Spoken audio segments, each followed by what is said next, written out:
एकाठी होई सफलता हासिल करिसंती। सरकारक सहायतारे कठिन परिश्रम करी स्ट्रॉबेरी चाष करी एही महिला माने सफल होइछंती। कंधमाल जिल्लार दारिंगबाड़ी अंचलर सुलुमाहा गाँर एही महिला माने एबे स्ट्रॉबेरी चाष करी उदाहरण सृष्टि करिसंती। गत वर्ष परीक्षामूलक भावे चाष करी 6 लाख टंका खर्च करथिले, 22 लाख टंका लाभ पाइथिले। हमको तो बहुत खुशी लागुची आ जेहेतु आमे नुआ रे करिछु एबे ना आ जेमती ए वर्ष आमे सफल होई पारिबु आ आगु को भी आमे बहुत करि पारिबु कहि कि हमर आशा अछि।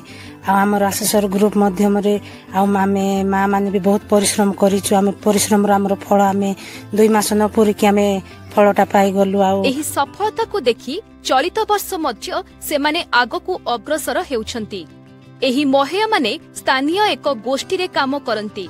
एथिपई जिल्ला प्रशासन पक्षरु सेमानंकु समस्त प्रकार सुविधा सुजोग जोगाई दिया जायछि।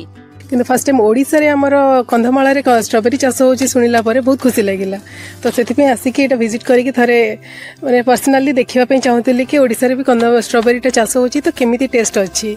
एक्चुअली टेस्ट भी बहुत भलो अछि, मिठा अछि आ बहुत भल लागुछि। एठी महिलांक एही सफलता अन्य मानंकु प्रेरणा जोगाइबो निश्चय।